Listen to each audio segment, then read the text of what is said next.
के बाद महिला को माँ बनने का सुखद अवसर मिलता है, इसमें आप क्या कहेंगे? जी, हमारे यहाँ एक पेशेंट आई थी, उनके पहले 8 बच्चे ख़राब हो चुके थे और शादी को भी 8 साल हो चुके थे। बच्चे उनके बार बार 4, 5, 6 महीने ऐसे ख़राब हो रहे थे। वो हमारे पास आई थी कंप्लेन लेकर कि उनको बच्चा भी नहीं लग रहा है और अगर बच्चे लगते हैं तो वो जल्दी ख़राब हो जाते हैं। तो हमने पहले उनका सारा इन्वेस्टिगेशन कराया, उनमें जो कमियाँ आई उसका इलाज किया। उसके बाद उनको प्रेगनेंसी लगने के लिए दवाएँ दी, उनको बच्चा कंसीव हुआ। 8 महीने, 8.5 महीने पूरे होने के बाद ऑपरेशन द्वारा, क्योंकि उनके जो थोड़ा सा ब्लड प्रेशर उनका बढ़ रहा था, उसके कारण उनका ऑपरेशन द्वारा एक उनको बेटी प्राप्त हुई है। बच्चा और माँ दोनों स्वस्थ हैं। मैम, आजकल युवा महिलाओं में एक आम समस्या है कि माँ नहीं बन पाती है, तो इसके पीछे क्या कारण है? देखिए, जो इस टाइम सबसे बड़ा फैक्टर है, वो पहला फैक्टर है कि एज जो है शादी की वो अब बढ़ गई है। अब लोग 30 प्लस हो जाते हैं तो शादी कर रहे हैं, पहले अपने करियर पे ध्यान देते हैं, उसके बाद प्रेगनेंसी प्लान कर रहे हैं। सबसे बड़ा रीज़न ये है। दूसरा, लाइफस्टाइल लोगों की काफ़ी बदल गई है। हमारी जो आजकल की ज़िंदगी है बहुत स्ट्रेसफुल हो गई है, लोग ज़्यादा स्ट्रेस लेते हैं, खाने पीने पे अपने ध्यान नहीं दे रहे हैं, जंक फूड ज़्यादा खाते हैं, जिसे फास्ट फूड बोलते हैं, चाहे बर्गर हो, पिज़्ज़ा हो, चाउमीन हो।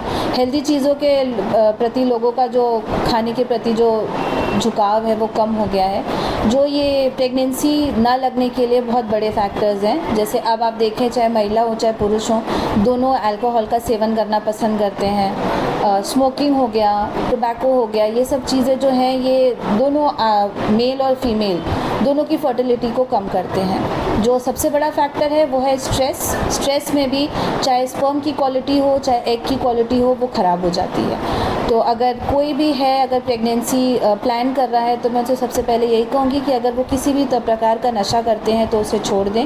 दूसरा, अपना लाइफस्टाइल थोड़ा सा बेटर करें, हेल्दी चीज़ों का सेवन ज़्यादा करें, योगा वगैरह अपने दिनचर्या में लाएं और समय पे सोएं, समय पे उठें, खाने पीने पे अपने विशेष ध्यान दें।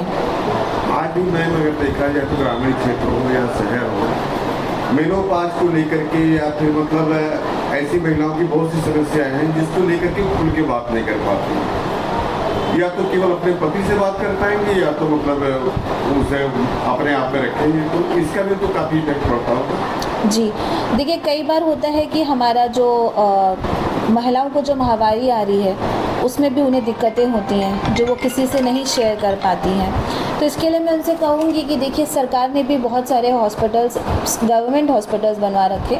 अगर वो किसी कारणवश प्राइवेट हॉस्पिटल तक नहीं पहुँच पा रही हैं तो CHC है या PHC है, वहाँ पर भी बहुत सारी सुविधाएं हैं, वहाँ पर भी महिला डॉक्टर रहती हैं जिनसे वो अपनी बातें शेयर कर सकती हैं। अब अल्ट्रासाउंड की सुविधाएँ भी बहुत जगह हो गई हैं, अगर वो चाहें तो अल्ट्रासाउंड करा के भी इस चीज़ को देख सकती हैं कि कहीं उनमें कोई बच्चेदानी में कोई शिकायत तो नहीं है जिसके कारण बच्चा लगने में प्रॉब्लम आ रही है। और अब हमें लगता है कि दुनिया काफ़ी आगे बढ़ चुकी है, औरतें अपनी बात आगे रखना पहले शुरू करें और इलाज के लिए तो अब उन्हें हर जगह सुविधा मिल रही है। लेकिन बहुत ये माहवारी ऐसी चीज़ है जिसके प्रति अभी भी लोगों में बहुत सारी भ्रांतियाँ हैं और बहुत लोगों के लिए अभी भी ग्रामीण क्षेत्रों में जाएं तो अभी भी महिलाओं को शुद्ध नहीं माना जाता है। तो ये मेरे हिसाब से ये कुछ नहीं है, हर महीने एक तरीके की प्रक्रिया से हमारा शरीर गुजरता है, तो इसको कभी भी गलत नहीं समझना चाहिए। और अगर आपको इससे रिलेटेड कोई भी प्रॉब्लम है तो आप जहाँ पर भी आपकी आशा बहुएं हैं उनसे आप अपनी बात शेयर कर सकती हैं कि वो आपको सही दिशा दे सके और आप सही डॉक्टर के पास पहुँच सकें। मैम, जो कपल गर्भधारण की योजना बना रहे हैं उनके लिए क्या मैसेज है? उनके लिए सबसे पहला तो मैं, जैसे मैंने पहले भी बताया, कि यही है कि अपने खान पान पे बहुत ध्यान दें, प्रोटीन रिच डाइट लें, खाने पीने पे ध्यान दें, बाकी जो है स्ट्रेस बिल्कुल ना लें लाइफ में। और जो आपके अगर कोई 1 साल तक अगर आप साथ में रह रहे हैं और अगर आपको प्रेगनेंसी नहीं लग रही है तो आप अपने किसी डॉक्टर से कंसल्ट करें कि क्या प्रॉब्लम हो सकती है। इसमें दोनों को जांच होना बहुत ज़रूरी है, चाहे महिला हो चाहे पुरुष हो, दोनों की जांचें होंगी कि किस कारण से आपको प्रेगनेंसी नहीं लग पा रही है। क्योंकि प्रेगनेंसी ना लगने में सिर्फ महिला का ही रोल नहीं होता है, बराबर पुरुष भी जिम्मेदार होते हैं, तो उनकी भी जांच होना उतनी ही ज़रूरी है जितनी एक महिला की जांच ज़रूरी है। मैम, एक धारणा होती लोगों की, अगर प्राइवेट हॉस्पिटल में जाएंगे तो वहाँ पर हमारी नॉर्मल डिलीवरी नहीं होगी, जबकि देखने में आया कि आपके यहाँ 90% डिलीवरी नॉर्मल जी, होती है।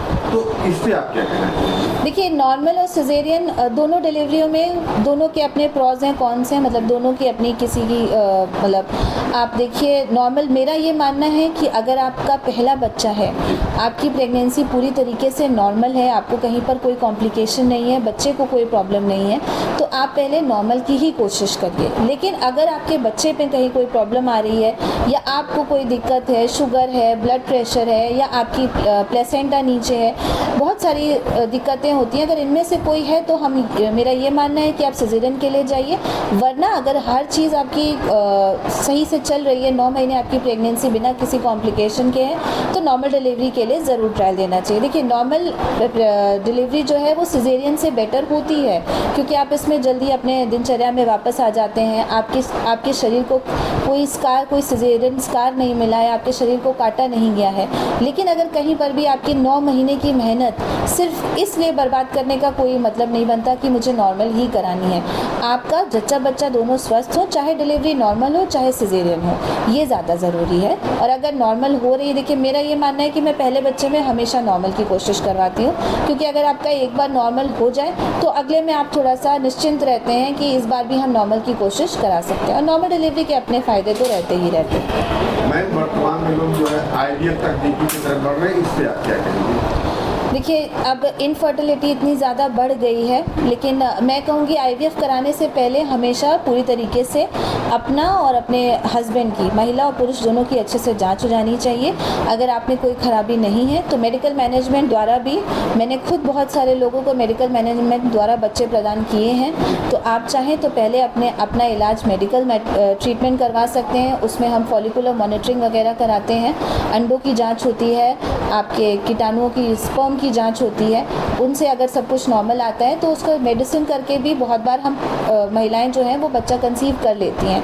अगर आप उससे नहीं कंसीव कर पा रहे हैं मेडिकल मैनेजमेंट से, तो उसके बाद IUI एक प्रोसीजर है, उससे बहुत लोग कंसीव कर लेते हैं। अगर इन दोनों में भी अगर आपको सफलता नहीं मिल रही है तो आप IVF के लिए प्लान कर सकते हैं। IVF के प्रति भी बहुत सारी भ्रांतियाँ हैं लोगों के बीच में, कि लोगों को ये लगता है कि उनका बच्चा नहीं होता है। तो मैं लोगों से बताना चाहूँगी कि उसमें पति का ही स्पर्म और औरत का ही अंडा लेकर बच्चा बनाया जाता है। जो किसी कारणवश आपकी बच्चेदानी में नहीं बन पा रहा होता है, उस अंडे को हम बच्चे को कृत्रिम रूप से बनाकर और महिला के गर्भाशय में डालते हैं, तो वो बच्चा पूरी तरीके से आपका ही होता है, आपके ही जीन्स होते हैं उसमें। तो IVF के लिए भी बिल्कुल परेशान होने की ज़रूरत नहीं है। अगर आपको किसी कारणवश से IVF कराना पड़ रहा है तो वो कोई बुरी चीज़ नहीं है।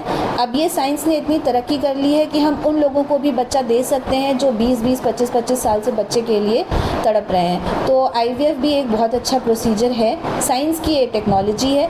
ये हमारी साइंस ने इतनी तरक्की करी है कि हम इस प्रकार से आपको बच्चा दे सकते हैं। अगर किसी कारणवश से किसी का स्पर्म नहीं बन रहा है या किसी का अंडा नहीं बन रहा है, तो डोनर IVF भी साइकिल होती है, जिसमें हम बाहर से आपको अंडा या स्पर्म प्रोवाइड करवा के आपको बच्चा दे सकते हैं। तो इसके लिए बिल्कुल भी घबराने की ज़रूरत नहीं है अगर IVF आपको कराना पड़ रहा है। और IVF कोई बहुत महंगा प्रोसीजर नहीं है, थोड़ा सा उसमें कॉस्टली है क्योंकि उसमें टेक्निक्स इन्वॉल्व होती हैं, लेकिन अगर आपको IVF कराना पड़ रहा है तो आप बहुत आराम से IVF करा सकते हैं। मैम, अगर GS हॉस्पिटल की बात की जाए तो यहाँ पे क्या सुविधाएं उपलब्ध हैं? यहाँ पे देखिए, आयुष्मान भारत से आपकी हर प्रकार की सर्जरी होती है। अगर आपको मेडिसिन में एडमिट होना है आयुष्मान भारत से, मतलब आपको सांस की कोई दिक्कत है, गुर्दे की कोई प्रॉब्लम है, हार्ट की कोई प्रॉब्लम है, तो वो पूरा प्रोसीजर यहाँ पे आप करवा सकते हैं। वेंटिलेटर की सुविधा है, ICU की सुविधा है, NICU की सुविधा है, नॉर्मल डिलीवरी, सिजेरियन डिलीवरी, बच्चेदानी में किसी प्रकार की गांठ हो, जैसे अगर आपको बच्चेदानी नहीं निकलवानी है और आपको गांठ है, फाइब्रॉइड वगैरह है, मायोमेक्टोमी हो जाती है। यहाँ पे आपको जनरल सर्जरी के जितने प्रोसीजर हैं सारे हो जाते हैं। आपके ऑर्थो के, हड्डी से रिलेटेड आपकी जो भी शिकायतें हैं उसके लिए हमारे पास ऑर्थोपेडिक सर्जन है। अगर आपको किडनी में कोई प्रॉब्लम है उसके लिए यूरो सर्जन है, नेफ्रोलॉजिस्ट है। हर पहले और तीसरे बुधवार को हमारे यहाँ कार्डियोलॉजिस्ट आते हैं लखनऊ से। तो अगर आपको हार्ट और ईको की सुविधा है, अगर आपको कोई भी प्रॉब्लम हो हार्ट से रिलेटेड तो उसका इलाज भी यहाँ संभव है। हमारे जो मेन हॉस्पिटल के जो मेन हेड हैं डॉक्टर अंकित कुमार चतुर्वेदी, वो MD मेडिसिन हैं। इसके साथ साथ वो डायबिटोलॉजिस्ट हैं।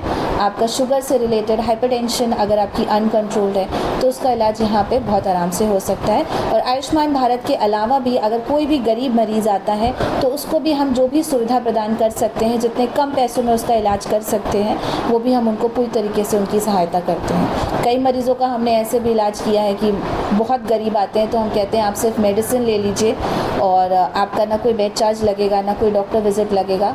और क्योंकि हमारे लिए ज़रूरी यही है कि हमारा मरीज़ ठीक होकर जाए, हमारा मरीज़ स्वस्थ रहे, तो उसके लिए हमें जो जितना भी हम मरीज़ की हेल्प कर सकते हैं वो हम पूरी तरीके से करते हैं।